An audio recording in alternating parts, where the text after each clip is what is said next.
Shalom Bapak Ibu. Apa kabar Bapak Ibu? Bapak Ibu siap dengarkan firman Tuhan sore hari ini? Ya, saya nggak perlu memperkenalkan diri ya, karena ini kali kesekian ya melayani Bapak Ibu. Senang sekali, saya bersyukur berterima kasih buat Pastor Jojo dan Pastor Henny yang memberi kesempatan mulai melayani di ibadah sore hari ini, ibadah yang kelima ya. Bilang gini, ini yang terakhir bilang. Ya, oke Bapak Ibu siap dengarkan firman? Amin. Dan di kesempatan sore hari ini dalam rangkaian tema khotbah sepanjang bulan ini Bapak Ibu. Dan ada begitu banyak pembicara yang sudah melayani Bapak Ibu. Dan sore hari ini saya masih akan tetap sejalan menyampaikan apa yang menjadi tema secara khusus di bulan ini. Yaitu tentang keuangan. Berapa banyak Bapak Ibu yang alergi uang? Ya ada Bapak Ibu, ada? Kalau ada, boleh lambaikan tangan ada? Enggak ya? Berapa banyak Bapak Ibu yang sore hari ini gak pernah lihat duit? Enggak ya? Semuanya udah ya Bapak Ibu ya? Nah hari ini Bapak Ibu, hari ini kebenaran tentang keuangan, finansial adalah kebenaran yang sangat penting sampai Yesus mensejajarkan tanda kutip dirinya dengan Mamon. Halo? Yesus gak pernah sejajarkan dirinya dengan iblis. Itu Anda. Halo? Sejak awal, waktu Yesus mati di atas kayu salib, kuasa iblis gak setara. Sebab dia dikalahkan dengan jelas dan amat sangat jelas dia kalah. Saudara setuju? Tapi tahu nggak? Yang ulang-ulang. Yesus bilang hati-hati, hati-hati, hati-hati, hati-hati, hati-hati. Bukan cuma hati-hati dengan hatimu. Tapi hati-hati dengan Mamon. Amin. Nah sore hari ini Bapak Ibu, ibadah yang keempat tadi saya udah sharing tentang 3 prinsip financial wisdom. Nah hari ini Bapak Ibu, saya mau sharing tentang 3 manifestasi orang yang diikat roh Mamon. Bapak Ibu jangan pernah berpikir gini, oh orang yang terikat roh Mamon itu orang kaya. Bapak Ibu salah. Bapak Ibu jangan bilang ini, oh puji Tuhan, firman Tuhan hari ini hanya khusus orang-orang berduit. Saya enggak, pastor, saya bukan berduit, saya berdoa. Sampai kemudian saya do it. Enggak, karena setiap orang, siapapun saudara, saudara bisa diikat, saudara bisa dipikat sama roh Mamon. Makanya gini, sifat berhala itu sebelum dia mengikat saudara, dia akan memikat saudara. Saya ulang. Berhala itu jauh sebelum dia mengikat saudara, langkah awal, langkah pertama adalah dia memikat saudara. Kalau saudara terpikat, saudara pasti terikat. Lo setuju enggak? Ada yang tiba-tiba terikat gitu? Enggak. Coba dulu. Keikat. Awalnya terpikat. Masih ingat Hawa jatuh dalam dosa? Ingat? Sedap kelihatannya. Gitu. Dia habis terpikat, bertindak enggak? Habis bertindak, dimakan. Lalu ditangkap. Nah hari ini, sore ini, mari kita akan sama-sama belajar melihat. Nah mendasari kebenaran ini, kebenaran finansial, dengar baik-baik. Kebenaran uang dan keuangan, dengar baik-baik. Kalau Anda punya problem di keuangan, isu keuangan bukan isu manajemen. Saya ulang Bapak Ibu. Kalau Anda berpikir, oh Pak, saya punya problem keuangan karena saya nggak bisa kelola. Itu bukan akarnya. Karena banyak orang bisa kelola, tetap aja terikat. Loh ya enggak? Enggak ya? Bapak Ibu kayak asing ya dengar kata uang ya. Dari wajah kelihatannya kayak, pastor uang itu apa sih? Saya kasih contoh, enggak bawa dompet Bapak Ibu. Jadi isu keuangan itu bukan isu manajemen pengelolaan, bukan. Isu keuangan, Yesus selalu merujuk pada isu spiritualitas. Bukan manajemen. Oh bukti. Nah kita lihat 3 bukti. Dari ratusan bukti di Alkitab. Cukup 3. Kenapa mesti 3? Karena waktunya gak cukup. Bayangkan kalau 300 Bapak Ibu ya. Oke, Bapak Ibu siap hari ini? Setelah kita lihat sama-sama 3 bukti bahwa isu uang itu isu spiritual, bukan isu pengelolaan, bukan isu manajemen, bukan. Jadi kalau Anda punya problem di keuangan, jangan dulu dekati pakai manajemen. Sekalipun Anda SE, ME, DE. Sarjana ekonomi, Master of Economy, Doctor of Economy. Oke? Nah hari ini yuk kita melihat sama-sama 3 bukti yang sangat amat jelas bahwa ternyata waktu Yesus mengajar tentang uang, waktu Alkitab membahas tentang uang dan keuangan, selalu spiritualitas yang jadi pondasi, yang jadi problem di saat yang sama. Bukti yang pertama, mari kita lihat. Matius pasal 6 ayat 24.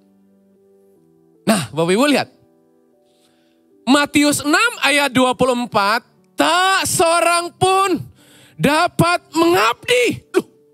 Isu uang langsung disejajarkan dengan isu pengabdian. Jadi bohong kalau Anda berkata gini, saya cinta Tuhan. Di saat yang sama, saya cinta uang. Saya cinta uang, di saat yang sama, saya mengasihi Tuhan. Karena isu pengabdian selalu ada strata. Dari mana saya tahu? Ini. Tak seorang pun dapat mengabdi kepada. Loh, jadi sejak awal Tuhan itu udah letakkan uang sebagai tuan loh. Halo? Dia nggak bilang hamba loh. Dia pakai contoh Tuhan itu apa, uang itu apa? Tuhan. Berarti dia punya strata enggak? Dia punya otoritas dan prioritas enggak? Itu loh. Dan kalimat berikutnya perhatikan. Karena jika demikian, ia akan apa? Membenci yang seorang, mengasihi yang lain. Memang isu pengabdian itu kayak gitu. Alkitab bilang apa? Yang satu dia suka, yang satu dia cinta. Nggak mungkin yang satunya ini juga. Pasti dia benci, makanya jangan poligami. Nggak, jangan percaya kalau ada yang bilang gini. 2 sama 1 sama aja. Jangan. Halo Bapak Ibu? Terus kalimat berikutnya lihat. Ia akan membenci yang seorang dan mengasihi yang lain. Selalu kalau ada 2 hal, pasti gini. Pilih mana yang Anda kasih, mana yang Anda benci. Mana yang Anda utamakan, mana yang gak Anda utamakan. Itu selalu gitu. Kalimat berikutnya perhatikan. Atau ia akan setia kepada seorang dan mengindahkan dan tidak mengindahkan yang lain. Kamu tidak dapat mengabdi kepada Allah dan di saat yang sama kepada Mammon. Jadi dengar baik-baik. Persoalan Anda di area keuangan bukan isu postingannya, bukan isu neraca lajurnya, bukan isu rugi laba. Ya, bukan. Isu utamanya persoalan spiritualitas dulu. Anda tempatkan uang di mana? Anda tempatkan Yesus di mana? Itu dulu. Jelas sampai sini Bapak Ibu? Yang jelas katakan amin Bapak Ibu. Bapak Ibu ngelihat saya gak berkedip loh Bapak Ibu. Yang pertama, bukti yang pertama. Kenapa persoalan keuangan itu persoalan spiritualitas, bukan manajemen? Pertama, karena pengabdiannya kepada Tuhan. Apa fakta yang kedua? Oke, fakta yang kedua. Lukas 8 ayat 14. Lukas pasal yang ke-8 ayat 14. Yang jatuh dalam semak duri ialah apa? Orang yang telah mendengar firman. orang yang telah mendengar firman. Dan dalam pertumbuhan selanjutnya. Dia dengar firman dan dalam pertumbuhan selanjutnya. Berarti orang ini rajin ibadah enggak? Enggak ya? Saudara takut tersinggung karena saudara rajin ibadah ya? Orang ini rajin ibadah, dia telah mendengar firman. Bahkan dia sempat bertumbuh, tapi enggak berbuah. Kenapa dia enggak berbuah? Lagi-lagi di situ persoalannya 3. Kekhawatiran? Yang kedua? Nah sayang, terjemahan bahasa Indonesia kurang tepat. Bukan kekayaan, tapi godaan memperoleh kekayaan. Kata godaan itu selalu berkonotasi negatif. Halo? Anda pernah tergoda? Akibat Anda tergoda, Anda tergoncang kan? Nah, di situ jelas dan lihat. Terhimpit oleh kekhawatiran, kekayaan, kenikmatan hidup sehingga mereka tidak menghasilkan buah yang matang. Jadi ternyata lagi-lagi isu keberbuahan dalam kekristenan. Kenapa orang gak berbuah? Karena cinta uang gitu loh. Gak ada urusannya dulu dengan manajemen. Urusannya dengan spiritualitas Anda. Makanya begitu anak-anak rohani saya punya problem di area keuangan. Yang saya otak-atik, yang saya bedah, yang saya operasi. Itu selalu gini spiritualitasnya. Bukan gini, uang gaji kamu sebulan berapa? Per bulan udah belum? Sisa berapa? Postingannya kemana? Ntar dulu. Itu mah dia udah lebih pintar dari saya. Dia kuliah. Halo Bapak Ibu? Tapi isu spiritualitas. Itu isu krusial di mata Tuhan. Bukti yang kedua kan? Lihat. Bukti yang pertama, mengabdi aja. Mengabdi kepada Mamon atau mengabdi kepada Tuhan. Itu Tuhan, itu Anda pilih. Itu isu keuangan, apalagi berbuah dalam firman. Kenapa orang gak bisa berbuah dalam firman? Karena sementara dia dengar firman, dia tahu firman, tapi yang dia cinta bukan firman.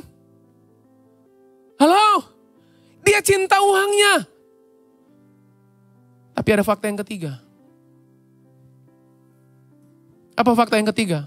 Kenapa uang itu bukan isu manajemen, bukan isu pengelolaan dulu. Bukan itu salah, bukan. Tapi isu keuangan itu isu spiritualitas.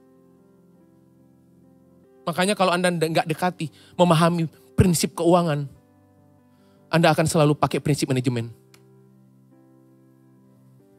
Lihat, 1 Timotius 6 ayat 10. Bukti yang ketiga.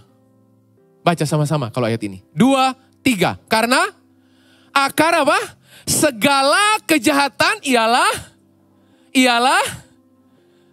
sebab oleh apa? Memburu uanglah. Memburu uang. Artinya gini, ngejar uang. Yang namanya ngejar, yang namanya memburu. Yang diburu di depan apa di belakang? Depan. Artinya apa? Dia mimpin Anda kan? Tuhan di mana? Nggak tahu di mana. Makanya di ayat ini dikatakan, oleh karena memburu uanglah beberapa orang telah menyimpang dari iman. Jadi ternyata persoalan uang bisa bikin iman Anda menyimpang. Spiritualitas nggak? Isunya spiritualitas bukan? Kalau sampai Tuhan sandingkan antara uang dan iman. Spiritual Pak. Dan tahu nggak? Akibat Anda kejar uang. Alkitab bilang gini, menyiksa diri dengan berbagai-bagai duka. Saya kasih tips bagaimana memperbanyak duka dalam hidup. Gampang. Kecanduanlah uang. Dan dengar baik-baik, kalau Anda cinta uang, uang gak akan pernah bisa mengembalikan cintamu. Halo? Saya tunjukkan lagi satu ayat ya Bapak Ibu ya. Saya lompat dulu, maafkan multimedia. Oke, lihat Pengkhotbah pasal 5 ayat 10. Nah, Bapak Ibu, siapa penulis kitab Pengkhotbah? Salomo. Anda tahu siapa Salomo? Orang paling kaya di jagat ini. Udah gak ada yang bisa kalahkan orang model satu ini. Orang terkaya sekarang gak bisa kalahkan aset, uang yang Salomo punya. Kira-kira yang nulis orang kaya wajib nggak ditelaah, diteliti apa yang dikatakan oleh orang kaya ini? Kalau saya yang nulis, Anda nggak usah percaya. Miskin, ngomong. Loh, ini yang nulis, yang ngomong, ini orang kaya. Si orang kaya ini kemudian menulis Pengkhotbah pasal 5 ayat 10 dengan coba ayat 11, ayat 9 coba. Naik ayat 9, coba bisa bantu? Saya bacakan Bapak Ibu. Siapa mencintai uang tidak akan puas dengan uang. Loh, Anda tahu gak? Kalau Anda mencintai Tuhan, Anda akan puas dengan Tuhan. Tapi begitu Anda mencintai uang, Anda gak akan pernah puas dengan uang. Dari mana saya tahu? Dari orang terkaya di Alkitab. Dari kekinian sampai kekekalan, udah gak ada yang bisa kalahin dia. Dia berkata, ayat yang ke-9 ya mungkin ya. Siapa mencintai uang tidak akan puas dengan uang. Dan siapa mencintai kekayaan tidak akan puas dengan penghasilannya. Lo yang nulis orang kaya bukan? Kalau yang nulis orang miskin, orang gak ada duit, gak usah didengerin. Loh yang nulis ini loh. Terus tahu gak dia nulis apa? Kalimat penutupnya, ini pun. Ya. Saya sampai pakai gaya, ini pun. Yang sia-sia apa? Uang dan kekayaan. Pak gimana Pak kalau saya udah kadung diberkati? Itu urusan lain. Oke Bapak Ibu ya, saya lagi tekankan hari ini bahwa kalau Anda cinta uang, kalau Anda fokus sama uang, Alkitab berkata gak akan pernah bisa uang puaskan Anda. Kekayaan gak akan pernah bisa puaskan Anda. Jelas sampai sini Bapak Ibu? Saya mau tutup. 15 menit dari sekarang Bapak Ibu. Timernya. Dengan cepat, 3 manifestasi orang yang diikat roh Mammon. Berapa? 3. Dan besar kemungkinan dia paling rajin ibadah. Halo? Jadi jangan Bapak Ibu, puji Tuhan Pak. Gak mungkin, mustahil. Nah kita akan lihat ya. Ada 3 penanda utama orang yang diikat sama roh Mammon. Kalau Bapak Ibu bertanya, Pastor saya ingin tahu kira-kira kriteria tanda orang yang terikat roh Mammon apa? Ada 3. Bilang sama saya, ada 3. Yuk kita lihat yang pertama. Apa penanda yang pertama? Orang yang diikat roh Mammon. Matius pasal 6 ayat 31 sampai 34.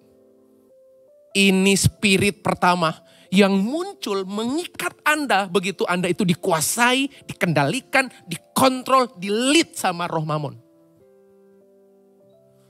Ayat 31, sebab itu janganlah kamu khawatir dan berkata, apa? Apakah yang akan kami makan? Apakah yang akan kami minum? Apakah yang akan kami pakai? Semua itu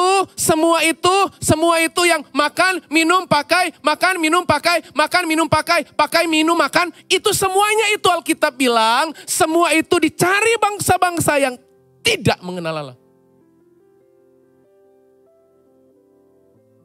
Yang pertama, dengar baik-baik. Manifestasi yang pertama, roh yang pertama kali muncul, terlihat, terekspresikan dari orang yang terikat Mammon. Dipenuhi kekhawatiran. Tuh kan, rajin ibadah dia pasti ini. Halo? Dengerin khotbah khawatir. Doa khawatir. Dia doa khawatir sampai ketiduran dia. Saking khawatirnya, sampai dia gak berdoa. Halo? Anda jangan main-main dengan kekhawatiran loh. Sebab di sini dikatakan, akan tetapi Bapamu yang di sorga nggak mau tahu. Apa? Tahu. Bilang gini, Bapakku tahu. Bahwa kamu memerlukan. Berarti gini, orang yang diikat kekhawatiran sebagai bentuk manifestasi diikat roh mamon, itu melecehkan Tuhan. Itu lecehkan Tuhan loh. Begitu Anda khawatir, Anda lagi ngomongin sama Tuhan. Tuhan gak mampu. Tuhan gak sanggup. Tuhan gak bisa. Tuhan gak mungkin. Tuhan gak bisa, gak mampu dan gak mau. Loh Bapak Ibu lihat lagi ayat 32 coba. 33. Tetapi apa? Nah ini. Ayat favorit ya. Tetapi carilah dahulu kerajaan Allah dan kebenarannya. Terus? Tuh kan. Begitu kata maka, Anda baca, Anda tekan kan? Maka semuanya itu, haleluya. Maka semuanya itu akan ditambahkan kepadamu. Nah dengar baik-baik Bapak Ibu. Tetapi carilah dahulu. Kata dahulu itu kata prioritas Pak. Tahu arti kata dahulu? Dahulu itu yang utama, yang pertama, nomor satu, number one. Tetapi carilah dahulu kerajaan Allah dan kebenarannya, maka semuanya itu akan ditambahkan kepadamu. Sebab itu janganlah kamu khawatir akan hari besok.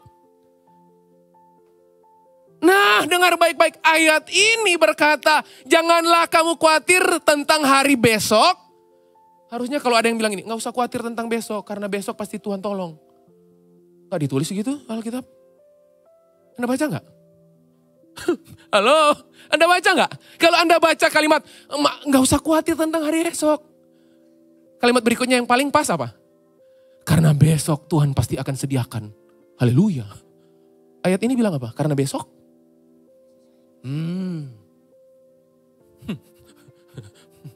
Saya harus mengekspresikan secara pasti supaya Bapak Ibu tahu. Karena hari besok? Lah, susah.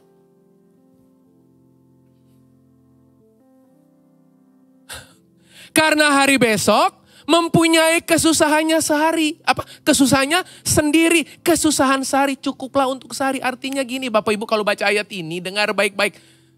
Memang di sini jelas dikatakan gak usah khawatir tentang hari besok. Karena hari besok itu punya susahnya. Artinya gini, kesusahanmu ada batasnya. Berarti ayat ini.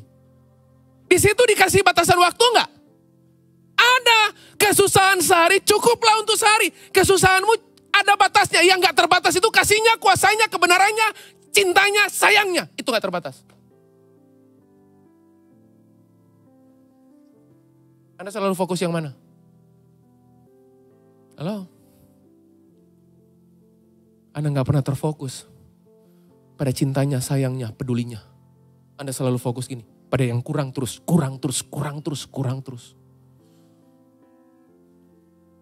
Paham Bapak Ibu? Jadi yang pertama, penanda utama, orang yang diikat roh mamon, manifestasi yang terlihat, penuh kekhawatiran. Terlalu mendahului Tuhan di hari depan. Halo? Bahkan mungkin bisa saja orang yang khawatir itu jauh lebih tahu daripada Tuhan. Dia pintar merancang semuanya.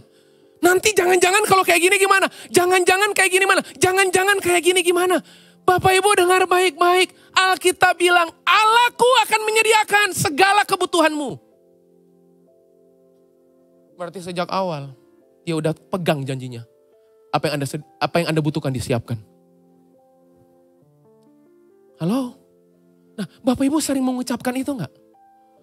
Allahku kan memenuhi, betul? Keperluanku, bukan keinginanku. Menurut kekayaan dan kemuliaannya. Jadi yang pertama Bapak Ibu. Apa penanda pertama orang yang diikat roh mamon? Hidup dalam kekhawatiran. Gak percaya Tuhan bahwa Tuhan bisa siapkan. Gak percaya Tuhan bahwa Tuhan bisa sediakan. Makanya jangan heran orang yang khawatir andalkan diri sendiri. Itu udah pasti. Halo? Itu udah pasti. Orang yang khawatir pasti akan mengupayakan sesuatu berdasarkan apa yang dia bisa lakukan. Apa yang mampu dia lakukan. Apa yang dia sanggup upayakan. Dan itu yang dia lakukan terus menerus.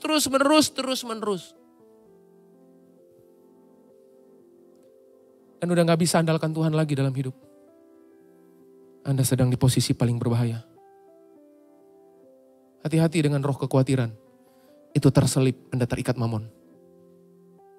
Loh, karena Yesus udah pakai contoh. Makan, minum, pakai. Itu isu apa itu? Uang. Itu isu apa? Kebutuhan hidup, Bapak Ibu. Bapak Ibu percaya bahwa Tuhan penyedia? Amin, kasih tepuk tangan Bapak Ibu, Dia penyedia. Apa tanda kedua? Orang yang hidupnya dikuasai roh mamon. Lukas 12 ayat ke-15. Lukas 12 ayat 15. Oke? Bapak Ibu tolong baca dengan suara yang keras. Lukas 12 ayat 15. 2, 3. Berjaga-jagalah.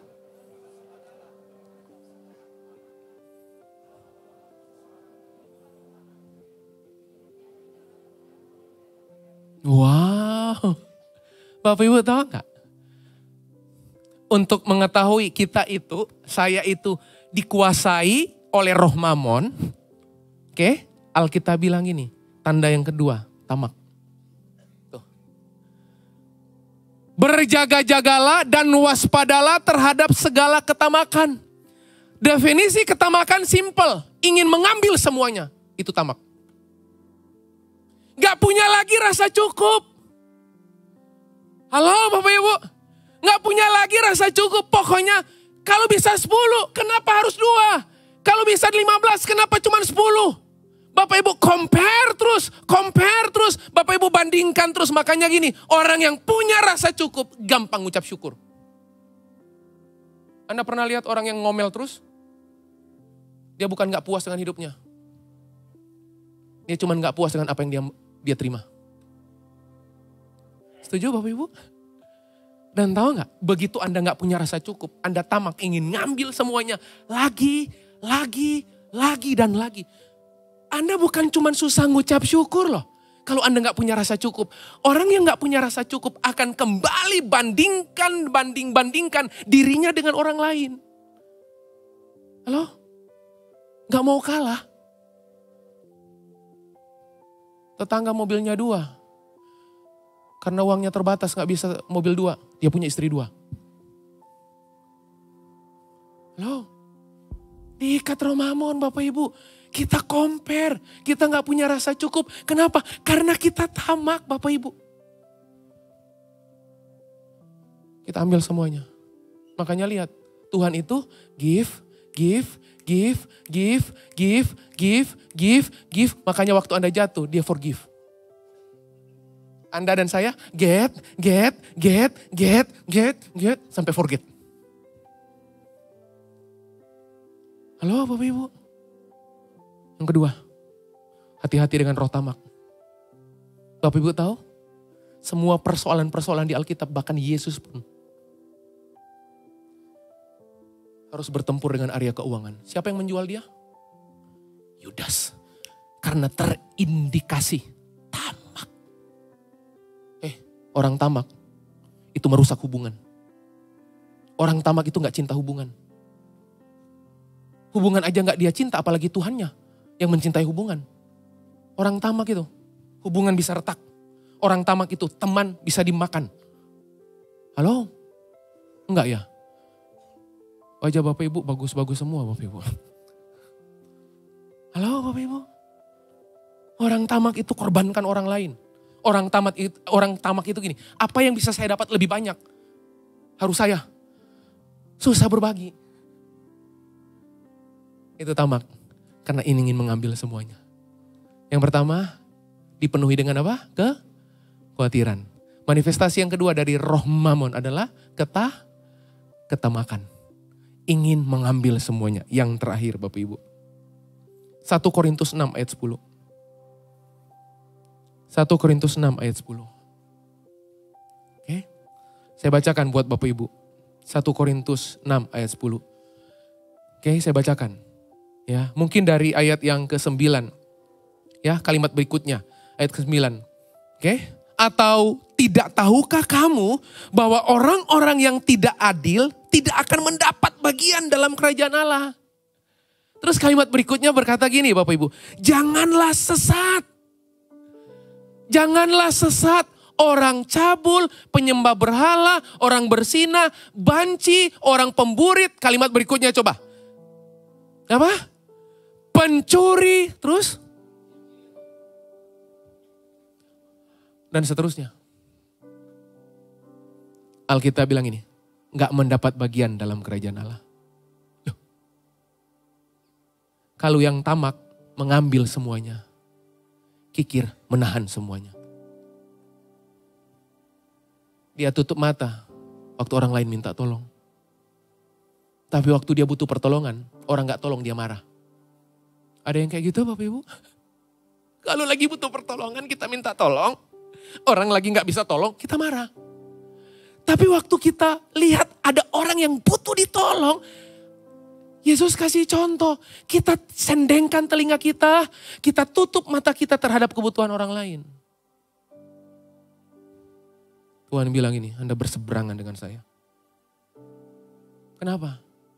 Kalau tamak mengambil semuanya, orang kikir menahan semuanya. Bapak Ibu, saya mau titip pesan buat Anda. Bukankah kehidupan ini berjalan karena ada yang berbagi dengan Anda? Amin Bapak Ibu. Amin. Dengar baik-baik. Pulang dari sini. Ekspresi Anda mengasihi Tuhanmu, mencintai Tuhanmu. Mengabdilah kepada Dia. Jadi waktu Anda mau memberi persembahan perpuluhan, doanya gini. Tuhan, aku taat mengembalikan perpuluhan. Tuhan, aku taat memberi persembahan. Ini bukti aku mengabdi kepada Tuhan dan bukan kepada Mamon. Doa-doa model kayak gitu itu. Itu bikin pekerjaanmu diberkati. Karena pengabdian sedang menunjukkan siapa yang memimpin saudara. Oke? Jadi waktu memberi, mau kasih sesuatu buat Tuhan, apapun itu, persembahan misi, pelayanan, yayasan tangan pengharapan, apapun pekerjaan-pekerjaan misi, waktu Anda kasih, bukan bilang gini, Tuhan aku kasih supaya aku diberkati. No, gak ada itu. Tapi kita lagi bilang ini, Tuhan, nih uang yang ada di genggaman tangan saya waktu saya kasih, saya lagi bilang sama Tuhan, Tuhan, waktu saya kasih ini bentuk pengabdian saya. Saya mengabdi kepada Engkau. Amin Bapak Ibu. Hati-hati dengan 3 roh ini. Yang pertama, Anda diikat kekhawatiran. Orang yang khawatir gak bisa lihat rencana Tuhan. Orang yang khawatir gak bisa lihat masa depan.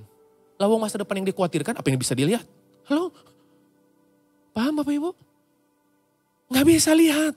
Gak bisa lihat Tuhan dan karyanya. Yang kedua, ketamakan. Atau dalam bahasa yang lain, serakah. Pengen ambil semuanya. Tapi yang ketiga, pelit, kikir, ingin tahan semuanya. Yang satu ingin ngambil semuanya, yang satunya ingin tahan semuanya. Sementara Alkitab berkata gini, ada orang yang menyebar hartanya, makin kaya. Tapi ada yang menahan hartanya, makin miskin. Halo? Amin Bapak Ibu.